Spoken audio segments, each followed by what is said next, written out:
E nós começamos mais um Liberdade de Opinião, direto do Rio de Janeiro, para conversar com o elegantérrimo Sidney Rezende.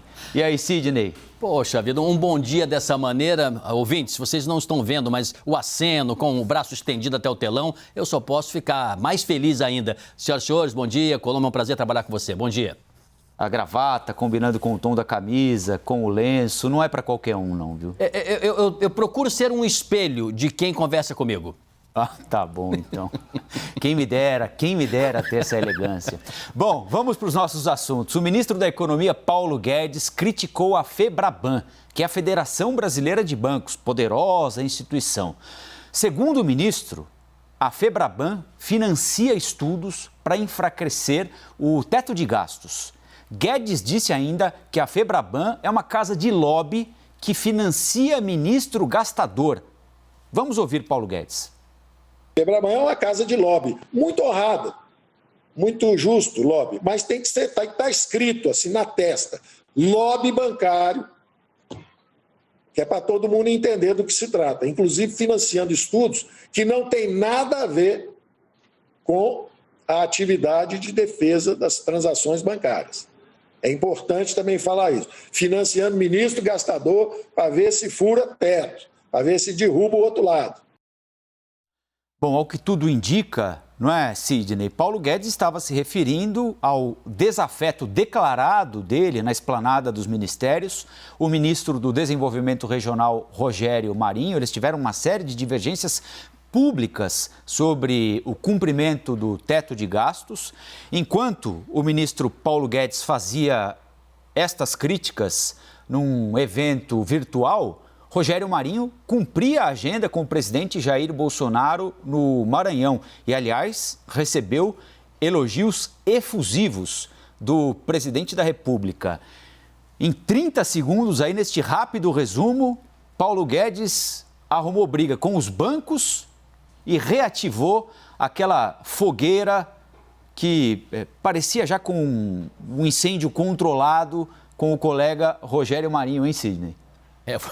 Foi uma butinada, né? Mas olha, senhoras e senhores que gostam de carnaval, vamos imaginar assim uma escola de samba desfilando, só para ficar mais clara aqui a nossa explicação. Tem a comissão de frente, né? Tem aquele abre-alas, daquele início da escola que começa a narrar o enredo. E depois a escola desfila, vai lá pro final, né, pedindo ao povo para que o povo aplauda e grite a campeã, né? Isso é mais ou menos o que uma escola de samba ambiciona. Então vamos começar pela comissão de frente. Qual foi a resposta da FEBRABAN? Foi uma notinha bem curtinha, vou me permitir aqui ler apenas com a cabeça um pouco mais baixa, né? Olha só, a FEBRABAN sempre se posicionou pela necessidade de sustentabilidade fiscal como pressuposto da retomada econômica e pela defesa clara em favor da manutenção do teto de gastos, né? Ponto, fecha aspas. Então, ela está aqui dizendo claramente, nessa nota pensada, cada palavra, de maneira bem curtinha, para não arrumar quiprocó, não arrumar briga com o ministro da Economia, não seria mesmo um bom negócio uma entidade desta dimensão, dizer o seguinte: nós não queremos furar o teto. Então, se tem ministro gastador, se não tem e tal, não entrou nem em consideração nessa nota. Essa é a resposta inicial, é o abre-alas, assim, é o início do desfile da escola de samba. Vamos contar um enredo agora. O ministro Paulo Guedes está bronqueado, hein? Está bronqueado e não é de agora. Ele tem sentido que a FEBRABAN tem feito movimentações, na concepção dele, né? Vamos deixar bem claro, porque lógico, a FEBRABAN diz que não é assim, mas ele tem achado que ela tem se inclinado favoravelmente para aqueles grupos e pessoas e economistas que não estão coadunando com algumas das propostas econômicas dele, Paulo Guedes, da equipe. Exemplo, quando se discutiu uma possibilidade de ter um outro imposto, né, que pudesse ser parecido com a CPMF, ele entende que naquele momento a FEBRABAN começa a bombardear e a fazer certos movimentos que ele não gostou. Exemplo, há poucos meses foi feito um seminário, um debate, onde a FEBRABAN disse que convidou todo mundo, né, e de fato convidou, gente, vários matizes ideológicos, vários economistas, gente do governo, professores, enfim, teve esse encontro e nesse encontro Rogério Marinho foi, que realmente há uma diferença hoje dentro do governo. Nós já falamos aqui, né, Colombo, várias vezes sobre isso, você me perguntou sobre isso também na época, né, e pelo menos em duas situações comentamos. Ele achou que ali, Paulo Guedes achou, para contar o enredo aqui, que a FEBRABAN deu muito destaque para ele. E aí surgiu um estudo que, segundo quem defende a FEBRABAN, diz o seguinte, que esse estudo é um estudo das Nações Unidas, né? E é um estudo que está ainda em andamento e que a FEBRAMAN foi apenas convidada como uma dessas entidades. E esse estudo do Programa das Nações Unidas para o Desenvolvimento, um estudo que deve custar 20 milhões de reais, portanto é um estudo caro, ao término eles vão apresentar uma proposta e vão mostrar para o país e para as autoridades e enviar para alguns ministérios como poderia ser investimentos em infraestrutura. Aí Paulo Guedes não suportou, achou que esse estudo é justamente para se gastar mais e não para se conter os gastos. Aí, amigo, não teve jeito, saiu butinado tudo quanto é lado, terminou a escola de samba, não falo nada, não chamo de campeão, não digo o que foi bem, o que foi mal, tem que agora assistir as outras escolas para dizer como é que foi esse carnaval, né? E ontem, um dos alvos das caneladas do ministro Paulo Guedes, o colega Rogério Marinho, como eu disse, recebeu inúmeros elogios do presidente da República numa viagem ao Maranhão para a entrega de algumas obras. Eu também vou ler aqui o que disse o presidente da República. Ninguém viu um ministro do Desenvolvimento Regional melhor do que Rogério Marinho, um homem que vive pelo Brasil todo, mais especial no Nordeste. Onde mais necessite de obras, ele está presente. Ao Rogério Marinho, a minha solidariedade e o meu muito obrigado pela confiança e pelo empenho que tem desenvolvido em todo o Brasil. Depois o ministro Rogério Marinho editou essa parte do vídeo e publicou nas redes sociais dele, fazendo agradecimentos ao presidente da República, que, aliás, recentemente pediu aos auxiliares, depois daquele episódio do ministro Salles com o ministro Ramos, para que os seus ministros evitem ficar discutindo publicamente, trocando indiretas, um lançando farpas contra o outro. Mas acho que ele vai ter de reforçar esse pedido, hein, Sidney? Ô, Colombo, peraí, Colombo, você não deixou nem molhar o bico, tomar um cafezinho. Tem a segunda escola de samba, peraí, só se apresentou a primeira, vem a segunda agora. Porque hoje, você já começou a mostrar o enredo, abre alas da segunda escola que está desfilando, né? Mas hoje o presidente vai receber Paulo Guedes, né, o ministro da Economia. É a oportunidade de, nesse enredo aí, o presidente também agradecer Paulo Guedes, né? Dizer que está firme aí para evitar o corte furar o teto, né, de gastos, que é a favor de se administrar a economia com a competência que o Guedes tem. Ele pode fazer isso. Se ele fizer isso, é o segundo enredo na história. Ficou bem com o Marinho, ficou bem também com o Guedes. É um pouco que ele tem que fazer, né? O líder, o chefe, o general nessa hora tem que acalmar a sua equipe. Quando o presidente deixa um pouco solto isso, nós já conversamos em relação a outros episódios, ao comportamento de outros ministros, não é muito bom. Deixar solto um pouquinho, mas o controle é do chefe, né? Então eu tenho a impressão que no final, que a escola ainda está desfilando, né? Nós vamos ter aí um presidente apaziguador, acho eu. Por quê? Porque se o presidente resolver mostrar um enredo surpreendente e desautorizar publicamente, depois do encontro de hoje com Paulo Guedes para tratar de outros assuntos, bom, aí então nós vamos ter nesse desfile, né, uma escola que pode ser competitiva entre as 5 primeiras, mas o desfile está só transcorrendo. Bom, essa declaração do ministro Paulo Guedes, que nós mostramos agora há pouquinho, aconteceu um pouco depois de o presidente da Câmara, Rodrigo Maia, usar as redes sociais para criticar o presidente do Banco Central, Campos Neto. Depois, Rodrigo Maia veio a público, disse que recebeu uma ligação do Campos Neto e que os dois tinham se acertado. Ontem também nós discutimos aqui no Liberdade de Opinião, o ministro do Meio Ambiente, Ricardo Salles, se envolveu em polêmica na internet com o Rodrigo Maia, já tinha se envolvido em outra com o colega de esplanada, o ministro Ramos da Secretaria de Governo, Luiz Eduardo Ramos.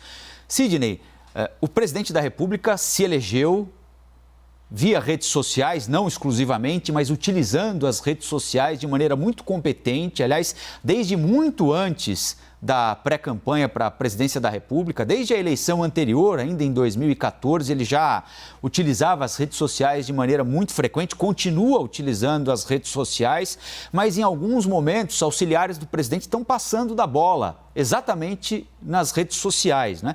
Como é que você vê esse tipo de atrito que acontece publicamente? Acontece por um uso indevido das redes sociais? Pode ser algo proposital para eventualmente distrair a atenção do excelentíssimo público para outros assuntos mais importantes e a gente fica discutindo a espuma ali enquanto o conteúdo mais importante passa batido? O que é que está acontecendo? Bom, é de tudo um pouco, né? Mas tem um estilo também, estilo de gestão. O presidente gosta de ter um pouco no seu entorno atritos, né? E quando eles não existem de uma maneira aparente, ele próprio faz questão de trazer esse atrito. Mais até, né, nos meses anteriores do que atualmente. O presidente anda um pouquinho calmo, apesar de aqui e ali ele arrumar certos adversários e inimigos, né? E de maneira desabrida nas redes sociais também, ele mandar recados, né? Você lembra que antes disso ele fazia aquele périplo, né? Ele caminhava ali na porta do Alvorada, conversava com jornalistas, mas também conversava com apoiadores e era um sufoco aquilo. É um pouco estilo. Primeiro é esse. Segundo, o presidente não determinou regras para o uso das redes sociais dos seus auxiliares. Então, significa que ele não está em desacordo com o que está acontecendo. E é preciso ter certas regras, né? É preciso ter certos limites, porque pode acontecer de um auxiliar adiantar alguma informação ou demonstrar alguma insatisfação sobre algo que pode até já estar sendo resolvido por um outro colega num outro ministério, e ele simplesmente vai usar as redes sociais ou a imprensa para criar uma carta embaralhada sobre a mesa. Então isso não é bom. Pessoalmente, aí é estilo também, eu acho que o melhor seria a convivência mais pacífica, mais tranquila. Tem diferenças, fecha a porta, conversa, faz-se reuniões sistemáticas, semanais, que seja um dia só da semana, 2 horas ali, conversa-se, vê se tem um fio desencapado, ajusta a equipe para todos irem juntos. Você citou divergências, tem essa aí do Rogério Marinho com o Paulo Guedes, lá atrás teve o Santos Cruz com alguém da área de comunicação, o Onyx Lorenzoni com o Henrique Mandetta, o Mandetta também e o Paulo Guedes também andaram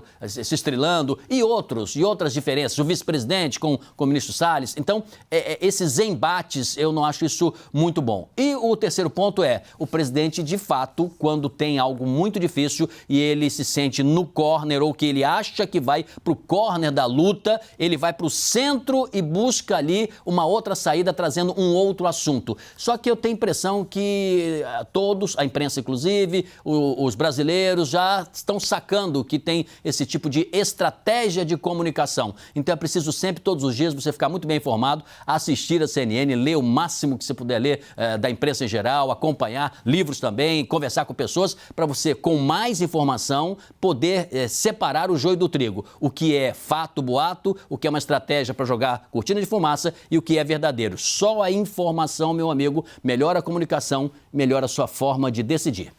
E para além das redes sociais, na vida real há um problema preocupando os brasileiros como um todo, mas especialmente aqueles da camada mais pobre da sociedade, da população. A alta no preço dos alimentos e também o corte pela metade no valor do auxílio emergencial, que caiu de R$600 para R$300. Esses dois fatores juntos provocaram queda de 10% nas vendas em redes de atacado e supermercados de São Paulo.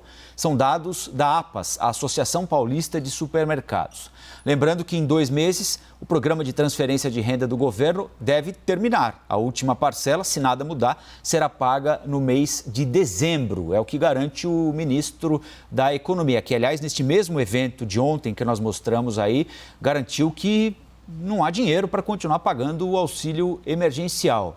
Sidney, o que fazer diante desse quadro? Os números são assustadores, de certa forma, né? Alta do arroz, alta da carne bovina, alta do óleo de soja, alta do feijão. Enfim, são produtos que as pessoas não têm como substituir. O auxílio emergencial caiu pela metade. Nós estamos chegando em novembro, faltam 2 meses para acabar o ano. Até agora, não há uma solução para uma eventual substituição do auxílio emergencial. Ninguém sabe exatamente o que vai acontecer. O que é que a gente pode projetar para essa população mais pobre, especialmente da sociedade brasileira, a partir de janeiro? Colombo, eu sou esse cara aqui, né, a vida toda, né, e eu não era um bom aluno. Eu era falador, gostava de conversar com os colegas, me divertia. Nunca fui assim um bom aluno, mas eu sempre passei com notas consideradas razoáveis. Você acha, por exemplo, que uma nota é boa para um estudante, para um garoto, uma garota, para os seus filhos, de repente, para o seu filho? Qual é a nota que você acha que seria boa de 1 a 10? Fale uma nota que você acha tolerável, aceitável. Eu fico com a média, Sidney. Se a média for 7, como era na minha época, 7 está valendo. 7 para cima, boa nota. 7, 7,5, 8, 9, 10, então maravilhoso. O que vier para cima de 7 é lucro. Pelo menos para mim era isso. Eu também nunca fui muito bom aluno, não. Então não, mas você acredita que melhor que eu. Vamos então fazer um pacto aqui com quem está nos assistindo. Procure anotar as coisas que eu digo aqui, né, diariamente, e daqui, sei lá, 30 dias, 60 dias, você verifica que nota eu vou tirar. Se eu tirar 7 pelos olhos aí do Colombo, uma nota ótima, eu também acho. Se for 6,5 já vai ficar bom, mas acho que 7 é melhor mesmo. Há quanto tempo a gente está falando, Colombo, eu vou ser mais prático e mais direto agora, para o senhor e para a senhora. Reúna a sua família, pode ser no almoço de domingo, pode ser uma conversa hoje à noite com calma, desliga ali tudo que tirar sua atenção, senta ali 10 minutinhos e você vai dizer o seguinte para a sua família. Olha, o que está vindo por aí é algo que vai apertar muito o cinto. Pode ter uma segunda onda para valer de coronavírus lá fora, pode nos atingir aqui, pode acontecer de a economia demorar um pouquinho a soerguer, é o segundo elemento, então coronavírus, a economia melhorar, com a queda do auxílio emergencial, nós vamos ter uma retração econômica já mais forte a partir do ano que vem. O quarto ponto, pode voltar a inflação sim, de uma maneira mais forte do que hoje também, que vai carcomer o seu salário. O quinto elemento, podem acontecer mais demissões. O outro elemento, quer dizer, só notícias meio complicadas agora, né? Termos tudo do abastecimento regular, tudo normal, termos comida disponível, comida para se comprar do supermercado, na padaria, na loja da esquina, e você não ter mais o poder aquisitivo que hoje você tem. O que eu quero dizer com isso? Corte despesas, corte o supérfluo, racionalize o que você compra, verifica o preço de cada coisa. Tenha atenção, teremos meses difíceis na economia mundial e aqui também. Então, o que eu lhe digo é exatamente isso. O que já está acontecendo agora desta queda é um suave reflexo de um quadro mais recessivo, que não é só se a nossa política econômica está errando por si só, não. Não, é porque a pandemia no mundo todo fez com que se tenha uma reação mais de cuidado, de cautela, do que a crença de que tudo vai melhorar. Quando chegar a vacina, parte do problema estará resolvido e nós voltaremos aos nossos problemas antigos. O desemprego cresceu, é alto, você não tem muito poder de sobrevivência. Repense a sua vida, o que você fazia até então, às vezes no emprego estabilizado, reinvente-se, pense outra coisa, veja o que você é forte, converse com a sua família, coloque todo mundo para trabalhar junto, não todo mundo para consumir só, todo mundo para gerar riqueza. Isso é o conselho que, bem, conselho não é a palavra certa, não tem autoridade para isso, mas é a sugestão que eu dou, a recomendação, baseando no que eu estou conversando com as pessoas, estou analisando gráficos, estou vendo o que está acontecendo. E é isso que a gente tem que repensar. Nós vamos ter meses muito, muito difíceis. Esse resultado de queda que você mostrou agora, 10%, ele pode se agravar nos meses a seguir com o aumento de preços, principalmente na alimentação básica, até termos a entrada de produtos que até então nós não tínhamos em abastecimento, como arroz, por exemplo, do exterior. Então é preciso ter calma nessa hora, viu, Colombo? Muita calma. Vamos a um outro assunto importante. O Supremo Tribunal Federal adiou a conclusão de um julgamento sobre revistas íntimas em presídios, na entrada de pessoas que vão fazer visitas a presidiários. A votação foi suspensa depois de um pedido de vistas do ministro Dias Toffoli. Pedido de vistas é um pedido para mais tempo para análise de um caso. Até agora, o placar segue em 3 votos a 1 pela proibição da revista. A polêmica está no questionamento sobre a revista, a prática da revista, desrespeitar ou não princípios constitucionais da dignidade humana e da preservação da intimidade daqueles que vão a uma casa de detenção, a um presídio, a um CDP, para visitar um parente, um amigo que está em restrição de liberdade. Sidney, é um assunto absolutamente espinhoso que está sendo discutido pelo Supremo, hein? Espinhoso e não é simples. Vamos tentar entender o que acontece. Hoje, a revista íntima, como a conhecemos, que é aquela forma que acontece muito nesses centros de detenção que você citou, em que a pessoa é obrigada a tirar toda a sua vestimenta, ela fica nua, ela é revistada de uma maneira realmente vexatória, em alguns casos de maneira humilhante. Não vou entrar em detalhes, mas tem situação que se pede para a pessoa agachar, que há até o toque. Isso é uma coisa que é profundamente inaceitável, onde parece que por estar ali fazendo aquela vistoria, se quer se ver se em detalhes do corpo da pessoa tem algum objeto ou alguma coisa dessa ordem, já se coloca todos sob suspeita, não é porque tem 1, 2 ou 3 casos que você vai dizer que todas as pessoas levam armas, levam drogas, que todas que vão visitar, né, muitas vezes a mãe de um preso ou a esposa dele, ou às vezes uma filha, é uma pessoa que está sendo conivente com o crime. Então, um pouco de cuidado em relação a isso. Na Colômbia está proibido, nos Estados Unidos está proibido, na Europa também não é assim, então precisamos ver os limites disso, o que é que pode ser feito.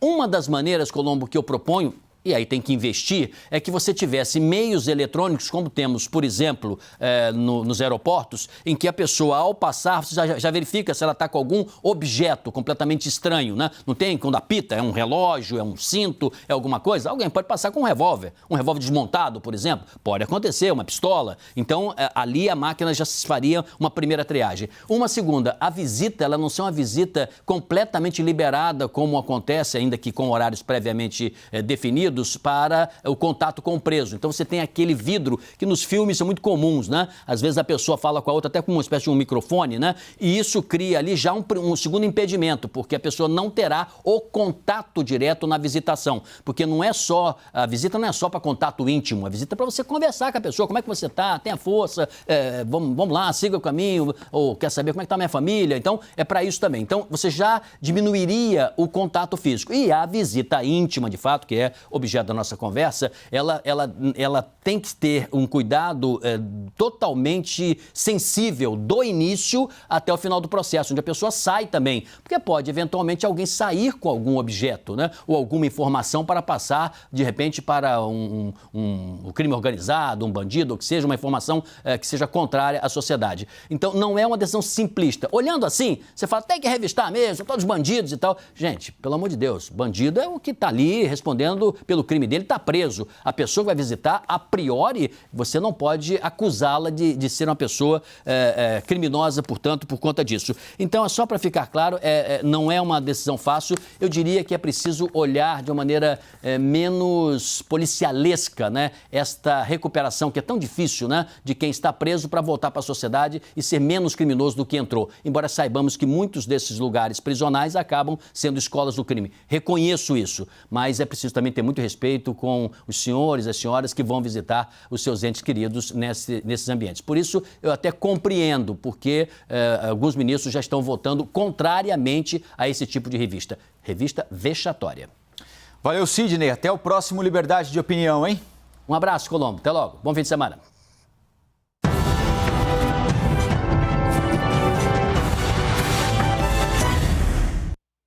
As opiniões emitidas pelos comentaristas do quadro não refletem necessariamente a posição da CNN.